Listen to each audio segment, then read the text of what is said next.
On day 14 of this conflict, Mr. Secretary, day 14, nearly 5 months ago, you stated that Iran's military had been, quote, destroyed and, quote, made combat ineffective. That was on day 14 of the war. Was that an accurate statement?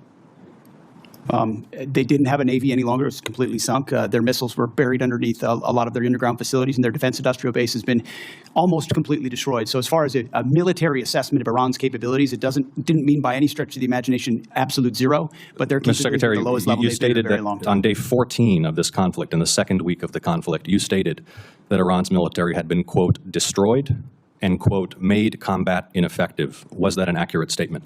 Yes or no? Iran's ability to challenge the United States of America at the level at which we're capable of. That's not what I asked you, Mr. Secretary. You said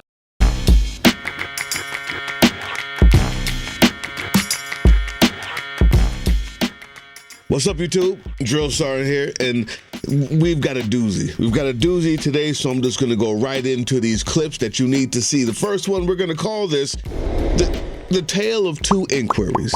There's an inquiry that was given on Hegseth. You know, he was at the Congress yesterday where the Democrats just ate him up. Everyone's looking for that soundbite. Everyone's looking for that humiliating blow. And there was an inquiry that was a performance worth watching. A performance worth watching.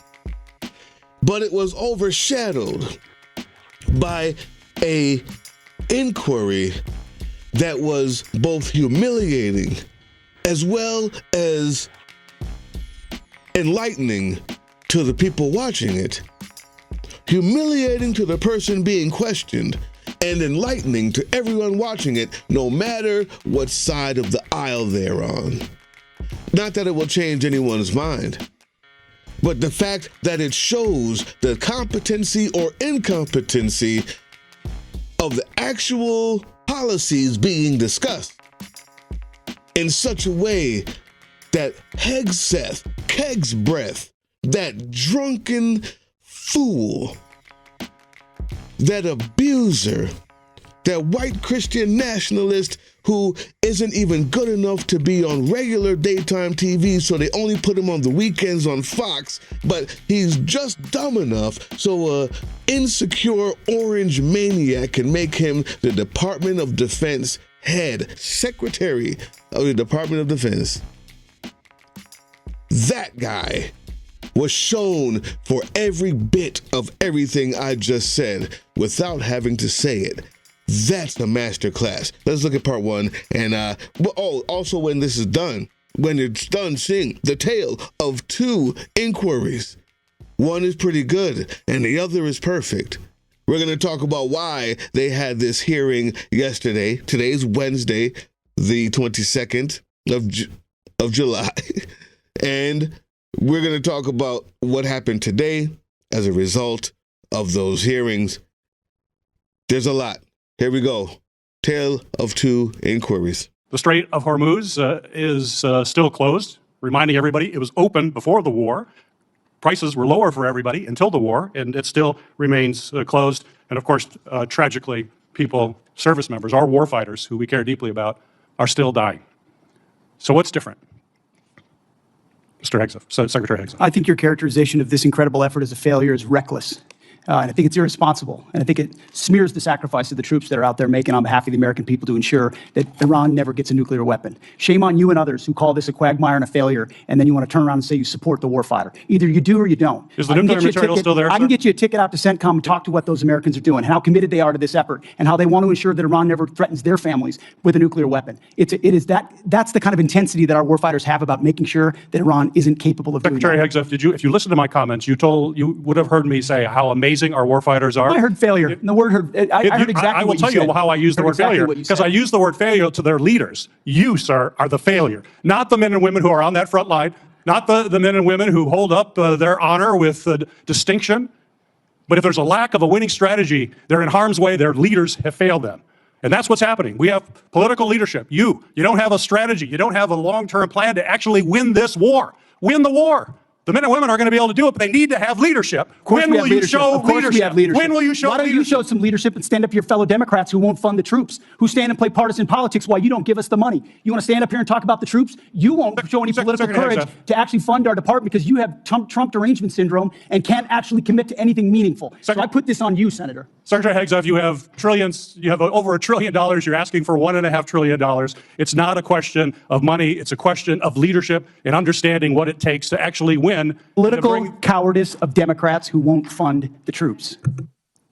Senator's time has expired. This will conclude our hearing.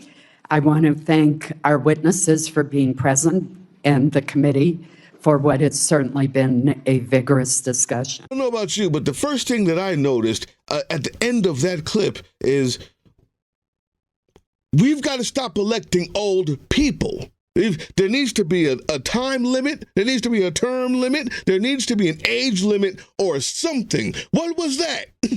What was the, after that exchange, YouTube? All of it is nullified by this reading the paper like this. And thank you for your service. Is she a fucking 120 or what? I don't care if you call it ageism. It is. Get out. What's wrong with you? You're not effective in that position. After what we just saw, to come back to daggone Elmer Fudd, the fucking turtle racing the hare.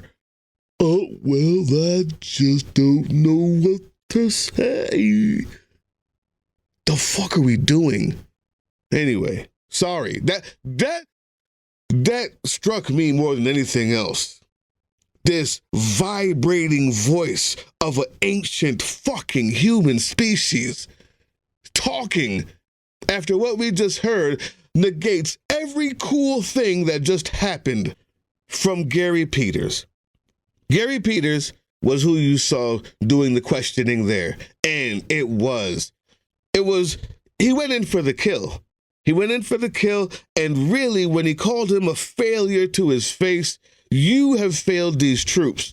It was done well. Unfortunately, it was done a second too late. Did you notice why it was done? It was done as a rebuttal, as a back and forth with this orangutan with hair grease in the seat.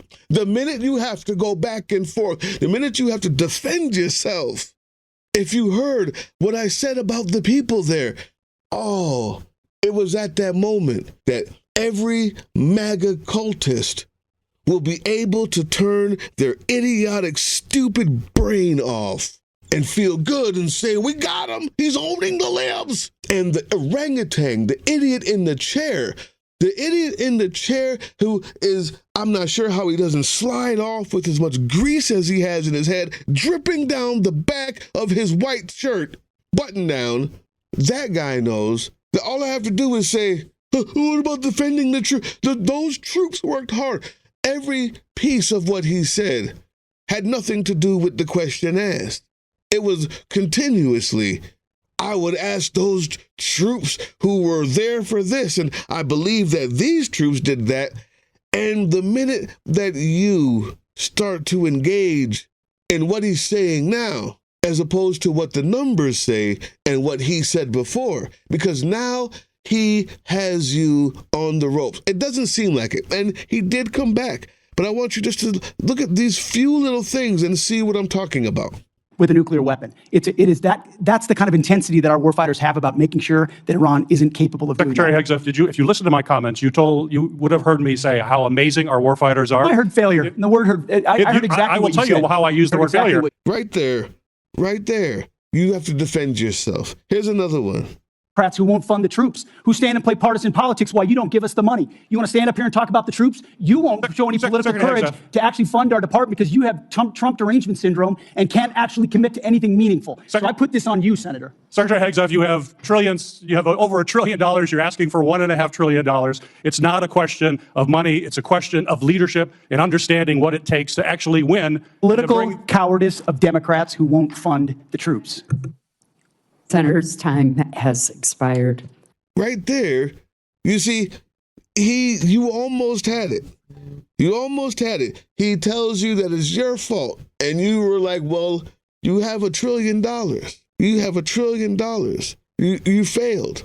Right there, it's a stalemate. And the next thing that comes up is an old frog painted white in the seat who said, the time is up. And it falls flat. Everybody on the left is going to love it. You called him a failure. You fought back. Everybody who knows that the Pentagon has more money than any other government agency times 1,000,000. That our United States military has more money spent on it than the next 20 militaries on Earth combined. They will say, Keg's breath looked desperate and foolish. I will say, when you have someone that actually desperate and actually foolish, going for the big kill and going for that performance, this is how you do that. You're requesting roughly $68 billion for the department through the supplemental, correct? 67, yes.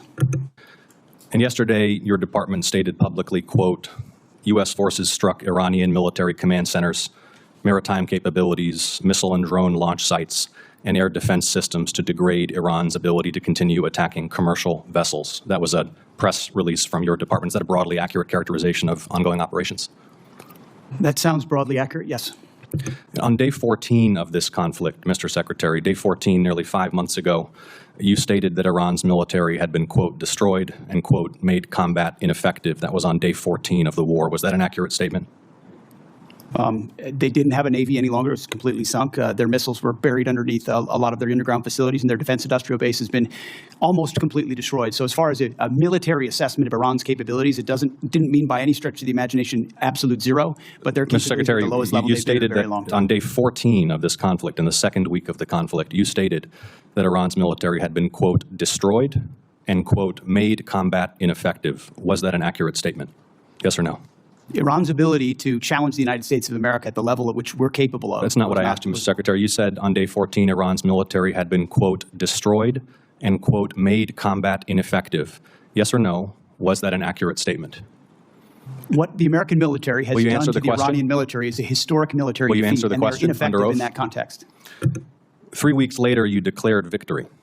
That was now nearly 4 months ago.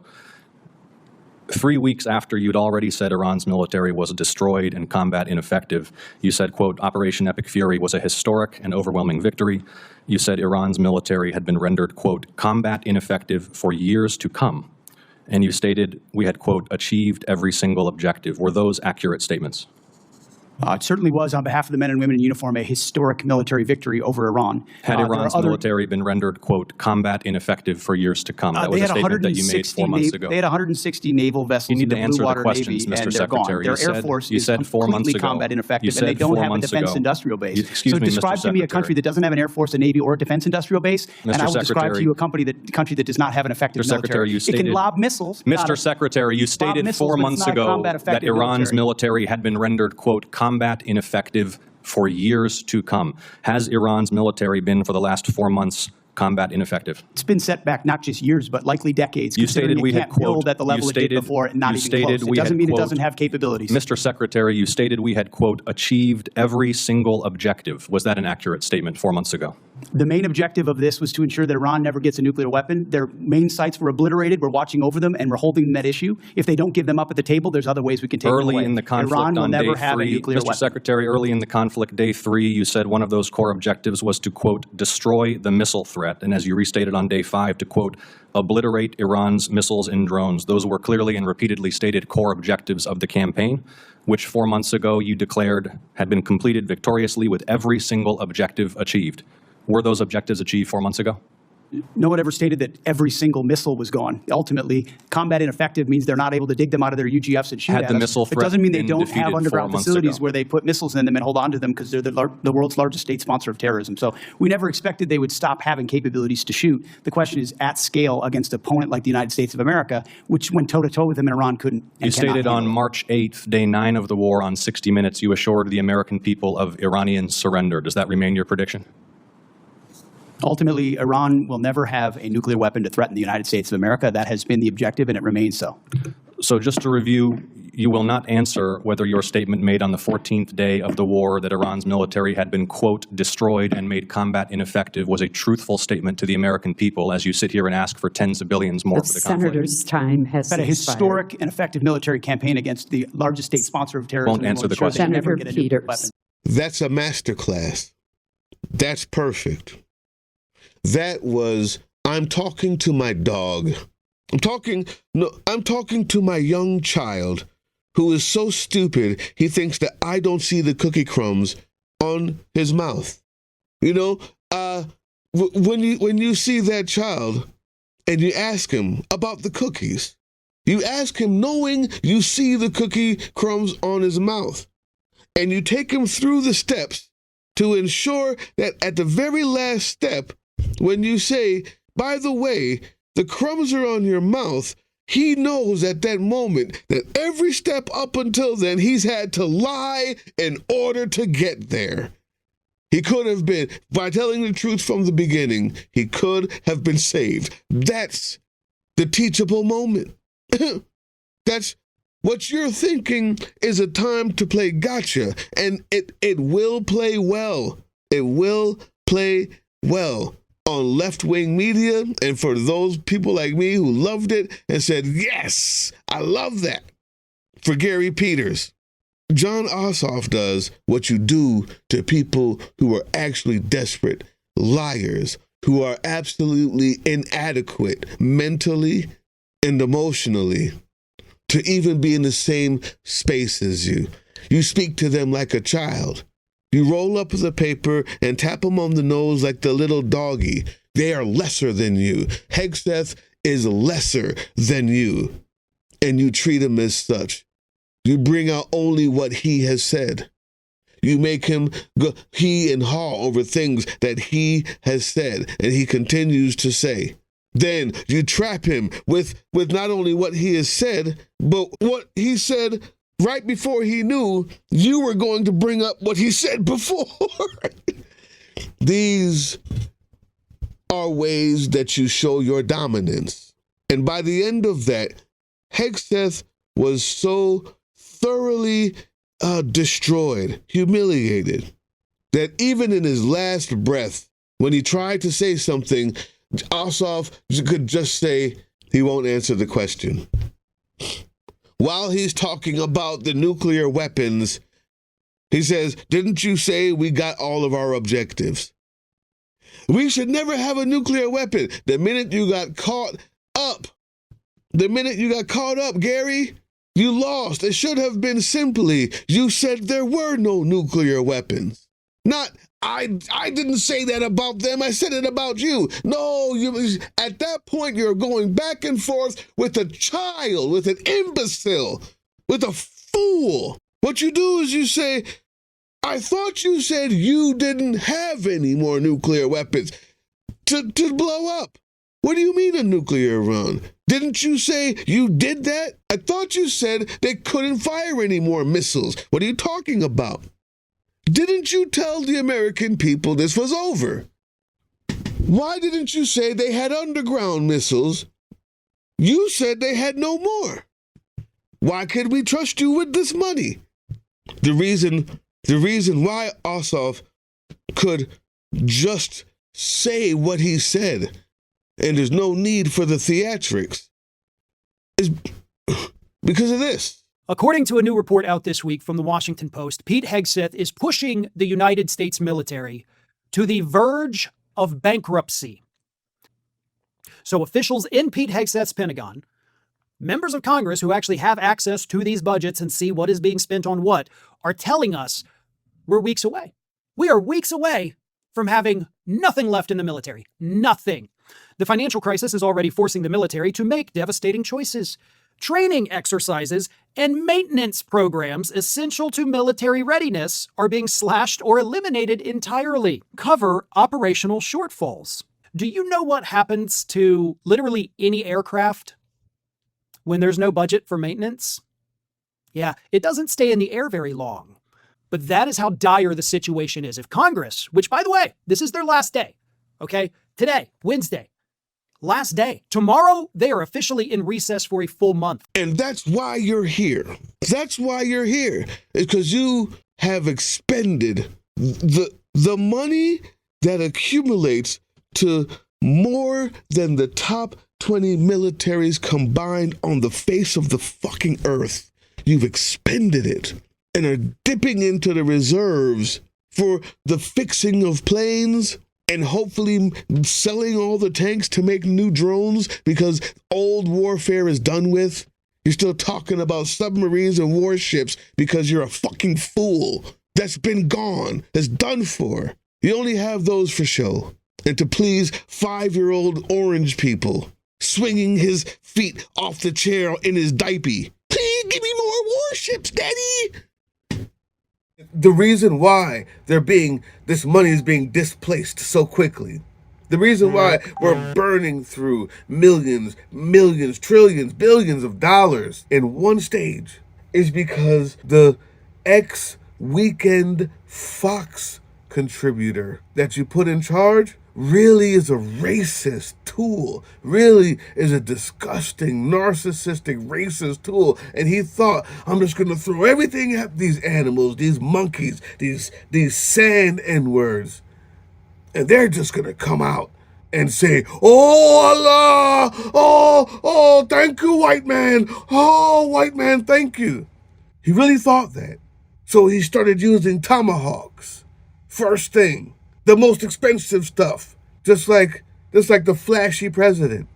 And when he realized that didn't work, instead of going back, retreating, and starting again with a new plan, if he really thought it was that important, instead of that, he said, no, sunk cost fallacy here. I'm gonna keep on doing it. These N-words are gonna have to submit. You've failed the American people. You've lied to the American people to such an extent that your lies, when they've come back around, are now asking us to the tune of $1 trillion to pay for them. That's why this one is more for us to remember how we treat lesser maggots. We stoically show them their failures to their face and have them admit to it. We don't give them a chance to derail us or fight back, or we don't defend ourselves. You just say, you, moron, have continuously done and said moronic things, and you cannot answer for them. I'm waiting for your answer. The time to fight is now. Hey, yeah, you. Before you click away to watch someone unbox a tactical toothbrush, let's talk about something real. Political Drain isn't just another content mill. We're a digital front in a very real war. Not with bullets, but with ideas, with action, and with solidarity. We pair urgent news with critical education. And we build community around actual resistance, not the hashtag kind. The kind that moves. But here's the thing. None of this is free. It isn't. Behind every video is time, labor, research, and some weird guy asking if we're going to pay the hosting bill. And yeah, some of that money goes to things we can't necessarily say out loud. If you know, you know. Let's just say our special ops aren't Call of Duty LARPers. They're people making real moves to protect, uplift, and organize. You're not just funding a channel. You're funding a resistance network in a world where capital still calls the shots. Unfortunately, in a system built on artificial scarcity, even mutual aid has a price tag. And if we want to grow, if we want to win, we need your help. We need your help. So if you've got even a few bucks to spare, toss it our way. It's not for ads. It's not for merch drops. but for people making moves in the shadows so others can do it in the light. It's just us and you. So fund the mission, fund the fight, fund the future, because nobody's coming to save us. We save each other. That's how this works.